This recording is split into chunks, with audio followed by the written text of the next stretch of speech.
was always my inclination. I would always take, even with the simplest pieces, I would always play one hand in a different key, add my own notes. It was always my inclination to change the pieces that I was studying. And then when I was for my bar mitzvah, my father bought me a computer, the most advanced computers at the time, Amiga. Remember that computer? Very expensive, whatnot. And he thought that I was going to be this computer scientist because he bought me that. And of course, I wanted that computer because that computer had a notation software that you could actually write pieces and hear them played back. And I think that was the first time that I was really writing pieces.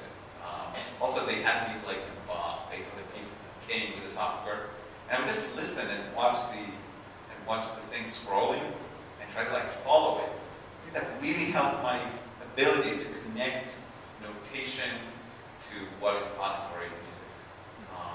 So yeah, it was a passion of mine from a very, very young age, and always more than the passion to perform other people's music. It's always been stronger for me. I wish to write my own. Yes, me. Two questions. This is about Chechnya. Did you incorporate any Eastern European harmonies, idioms, rhythms into the work?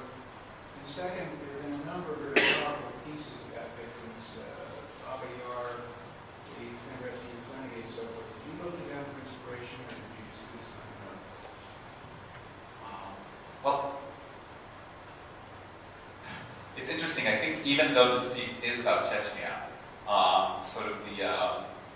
there is an East-West dichotomy in the piece, but it's really between Western Renaissance music and Middle Eastern Arabic classical music. I think it's really more of my background. I didn't try to be true to the geography of this specific event. Again, I think the Renaissance music is actually closer to the classical Arabic music because it's still modal. And so those two, they were close enough for me to sort of juxtapose them, have one orchestra playing in this style and one in that style, and have them sort of get combined. They start off as different but become one.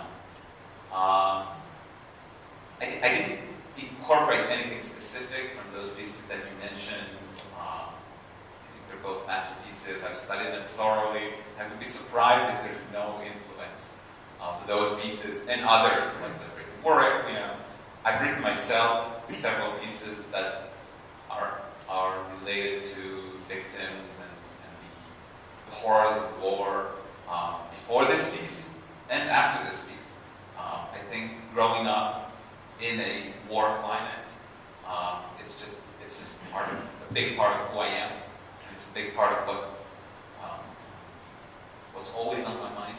So it's just something that I always, whenever something like that happens, I think it affects me more because I grew up so much in it.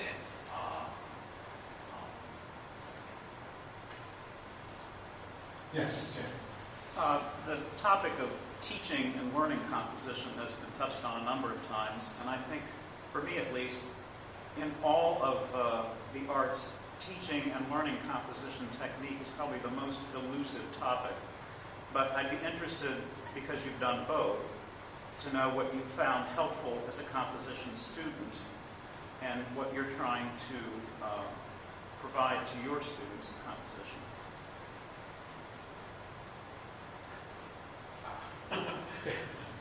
Big question.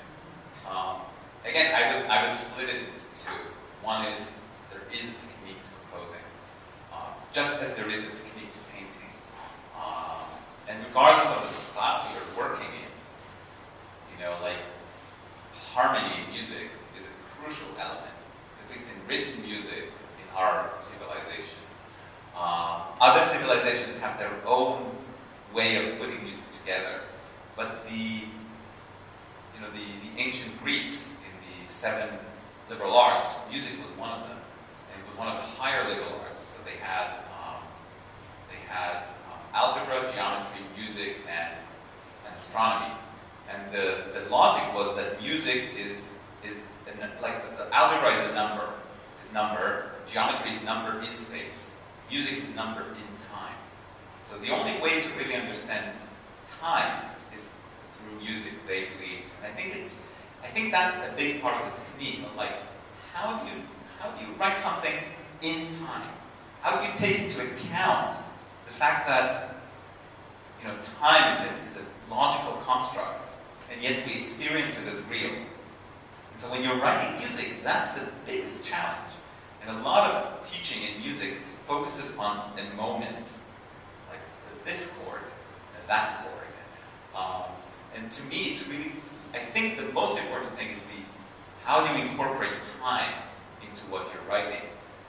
There's a lot of techniques to learn. For example, how to write for specific instruments, and how to treat time.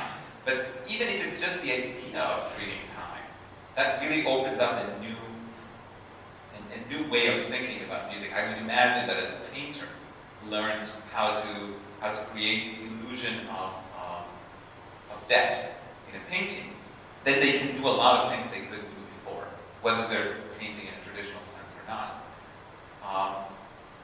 The other half, which I find to be harder for students and usually more important, is the part of sitting down and actually writing. And I think that's probably the hardest thing for anyone trying to do something creative. Whether you're writing something, you're building a company, whatever. I think that's probably the hardest thing. And so I almost feel like I'm a life coach for many of my students, especially the most talented ones. I have one student now, he's in second year. He's like super, super talented. And he can write a great piece in like a day.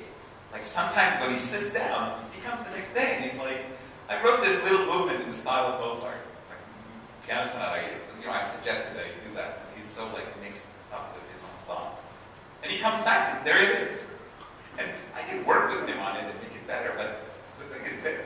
And I remember this being the same way. So a lot of it is really just getting the person to trust themselves and trust the process and give up all the internal, adversity that comes whenever you decide, well, now I'm going to do this. I'm going to write a symphony. Uh-oh. Like, you can count on your own psyche and the world to bring out thousands of reasons why this is not the right time to do this. And you really have to find it. So I find that that's a big part of, that's the harder part to teach. How do you find the, word I'm looking for? There's like, the world doesn't want you to do it. Your mind doesn't want you to do it. It's like, it's risky. It's scary. It's scary. Especially if you're doing something you've never done. So like, if you're writing a big vocal symphony that you've never written before. Believe me, I know how scary it is. Like, oh my God, this would be Beethoven's Ninth Symphony, but better. Like, all those thoughts, those are the most crippling thoughts for an artist. Because, often we hear pieces or read books that are not, Moby Dick. But how often do we read a book that is really, really terrible? Not very often. Most people will do a decent job just with what they know. But it's really hard to get to that point. So like the fear of not doing well is I think, a big part of teaching composition. It's very interesting, just for a moment, just like to, and composers, I think, that's something that they really do have to get past, because I remember reading often, for example, we know how long it took Brahms to compose his first symphony, and it really wasn't until 43 years of age that it came to life. But the maturation process was maybe 20 years. And he always used to say, you don't know what it's like to feel that giant marching behind me. He was talking about Beethoven. So at some stage, he was though able to put all this aside and to get that symphony out of him and into the world. And I think it does speak a lot to that particular part of development to be able to just let it go. And he was Brahms.